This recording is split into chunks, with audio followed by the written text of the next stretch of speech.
Vincy Aloysius പറഞ്ഞൊരു കാര്യമുണ്ട്, എനിക്കിനി ആ നടൻ്റെ കൂടെ അഭിനയിക്കാൻ താല്പര്യമില്ല, ഇത്തരത്തിലുള്ള അനുഭവങ്ങൾ എനിക്ക് ഇനി താങ്ങാൻ കഴിയില്ല എന്ന്. ഈ ലഹരി ഉപയോഗിച്ച് ബുദ്ധിമുട്ടുണ്ടാക്കുന്ന സാമൂഹ്യ ശല്യമാകുന്ന ആളുകളെ ഒഴിവാക്കാമല്ലോ, അതിൽ തൊഴിൽ വിലക്കൊന്നും ആവശ്യമില്ല. പക്ഷേ എന്നാൽ പോലും ഞാൻ അതിനോട് കംഫർട്ടബിൾ അല്ല എന്ന് ഓരോ വ്യക്തിക്കും പറയാവുന്ന ഒരു സാഹചര്യം നമുക്ക് സ്വാഭാവികമായും ക്രിയേറ്റ് ചെയ്യാലോ. അങ്ങനെയാണെങ്കിൽ കുറെ കൂടിയൊക്കെ ഒരു ഡിസിപ്ലിൻ ഈ കാര്യത്തിൽ ഉണ്ടാവില്ലേ? അപ്പോൾ സിനിമ ഒരു തൊഴിൽ യൂണിറ്റ് എന്നുള്ള നിലയിൽ എല്ലാവർക്കും സെക്യൂരിറ്റി പ്രൊവൈഡ് ചെയ്യാൻ ബാധ്യതപ്പെട്ട ഒരു ഇടമാണ്. അപ്പോൾ ഇത്തരത്തിൽ നിരന്തരമായ പ്രശ്നക്കാരായ സ്ഥിരം സാമൂഹ്യ ശല്യമാകുന്ന ഒരു തരത്തിൽ ലഹരിയെ പൊതു ചടങ്ങുകളിലൊക്കെ പ്രൊമോട്ട് ചെയ്യുന്ന ആളുകളെ സ്വാഭാവിക മാറ്റി നിർത്തലിലൂടെ ഒഴിവാക്കാൻ കഴിയുന്നതാണോ? അല്ല, അത് പറയുന്നതിന് മുമ്പ് തൊട്ട് മുമ്പ് സംസാരിച്ചാൽ ഞാൻ ആരാണെന്ന് എനിക്ക് മനസ്സിലായില്ല. അദ്ദേഹം പറഞ്ഞ കാര്യം കേരളത്തിൽ ഒരു സമഗ്രമായ ഈ മദ്യനയത്തെക്കുറിച്ചോ ഈ നർക്കോട്ടിനെ കുറിച്ചൊന്നും കൃത്യമായ കാഴ്ചപ്പാടില്ലാത്തൊരു അവസ്ഥയുണ്ട് എന്ന് എനിക്ക് തോന്നുന്നില്ല.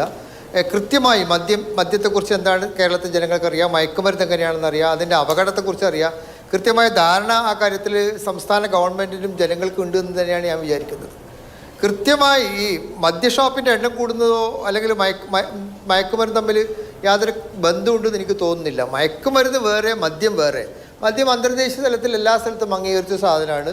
മദ്യം ആരോഗ്യപരമായ കാര്യങ്ങൾ കൊണ്ട് മദ്യം എത്ര അളവ് വരെ ആകാതിനെക്കുറിച്ച് കൃത്യമായ ധാരണയുണ്ട്. എന്നാൽ മയക്കുമരുന്നിന് നമ്മൾ അങ്ങനെയല്ല കാണുന്നത്. അന്തർദേശീയ തലത്തിലും ദേശീയ തലത്തിലും മയക്കുമരുന്നിനെക്കുറിച്ച് കൃത്യമായ കാഴ്ചപ്പാട് ആരോഗ്യരംഗത്ത് പ്രവർത്തിക്കുന്നവർ നമ്മൾ പറയുന്നുണ്ട്. അതിനനുസരിച്ചിട്ടുള്ള നയപരിപാടികൾ തന്നെയാണ് സംസ്ഥാനം നടപ്പാക്കുന്നതെന്നാണ് ഞാൻ വിചാരിക്കുന്നത്. മാത്രമല്ല, ഈ കഴിഞ്ഞ 1-2 മാസത്തെ കണക്ക് പരിശോധിച്ചാൽ ഓരോ ദിവസവും ഡിക്റ്റേറ്റ് ചെയ്യുന്ന എണ്ണം കുറയുന്നുണ്ട്. അതിൽ കൺസ്യൂം ചെയ്യുന്ന ആളുടെ എണ്ണം കുറയുന്നുണ്ട്.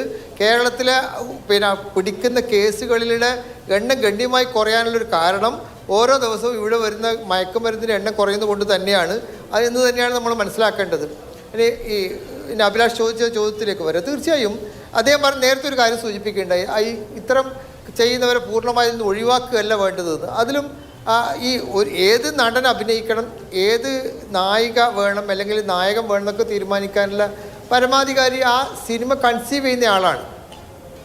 പക്ഷേ വിൻസി സൂചിപ്പിച്ചൊരു പ്രധാനപ്പെട്ട കാര്യം, എനിക്ക് കംഫർട്ടായി തോന്നാത്തൊരു സ്ഥലത്തേക്ക്, തൊഴിൽ സ്ഥലത്തേക്ക് എനിക്ക് പോകാൻ കഴിയില്ല. പക്ഷേ ആ കംഫർട്ടായി തോന്നണമെങ്കിൽ നിയമപരമായും സാമൂഹികമായും അംഗീകരിച്ചൊരു സാഹചര്യം കൂടി അവിടേക്ക് ഉണ്ടാവേണ്ടതുണ്ട്.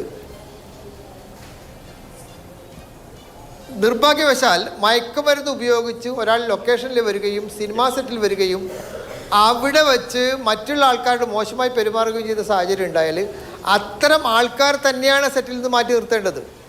അത് എ ഓർ ബി, അത് ഷൈനായാലും ഇനി വേറെ ഏതെങ്കിലും താരമായാലും ഇനി ഒരു നായികയായാലും അല്ലെങ്കിൽ നായിക പ്രാധാന്യമുള്ള മറ്റേതെങ്കിലും നടിയായാലും ആണോ പെണ്ണോ എന്ന് വ്യത്യാസമായി ആരാണോ ഈ സെറ്റിൽ വെച്ച് അല്ലെങ്കിൽ ലൊക്കേഷനിൽ വെച്ച് മയക്കുമരുന്നോ മദ്യം ഉപയോഗിച്ച് മറ്റു ആൾക്കാരോട് മോശമായി പെരുമാറുകയാണെങ്കിൽ അവരെ ആ സെറ്റിൽ നിന്ന് നീക്കുക എന്നുള്ളത് തന്നെയാണ് ഏറ്റവും ഉചിതമായ സംഗതി. അതിനുള്ള അത്തരം ഒരു കാര്യത്തിലേക്ക് സിനിമാ സെറ്റ് എത്തുന്നുണ്ട് ഇപ്പം നേരത്തെ തന്നെ. പക്ഷേ ഇത് 1-2 ആൾ ചുരുങ്ങുന്നുണ്ട്. അപ്പോൾ കമൽ സാറിനെ പോലുള്ള വളരെ സീനിയറായ സംവിധായകർ അഭിപ്രായം പറയുകയുണ്ടായി. മേജർ രവിയെ പോലെ ഒരുപാട് വർഷം എക്സ്പീരിയൻസ് ഉള്ള സംവിധായകർ അഭിപ്രായം പറയുന്നുണ്ട്. പക്ഷെ അവരൊക്കെ അവരുടെ വ്യക്തിപരമായ നിലയിൽ വെച്ച് ഓരോ ആൾക്കാരും അവരോട് പെരുമാറിയ രീതിയും ആണ് അവർ പറയുന്നത്. വിൻസി പറയുന്നത് വിൻസിയോടുണ്ടായ സമീപനമാണ്. ഇപ്പം നമ്മുടെ വൈശാഖ കേസിലും അതിന് ശേഷം വന്ന പോഷോ ആക്ടിലൊക്കെ നമ്മൾ സൂചിപ്പിക്കുന്നത് ഓരോ വ്യക്തികൾക്കും അവരോട് എങ്ങനെ മറ്റുള്ളയാൾ പെരുമാറുന്നു ആ പെരുമാറ്റത്തെ അടിസ്ഥാനപ്പെടുത്തിയാണ് അത് സെക്ഷൽ വയലൻസ് ഉണ്ടോ അല്ലെങ്കിൽ മറ്റു വല്ലതുണ്ടോ തീരുമാനിക്കേണ്ടത്.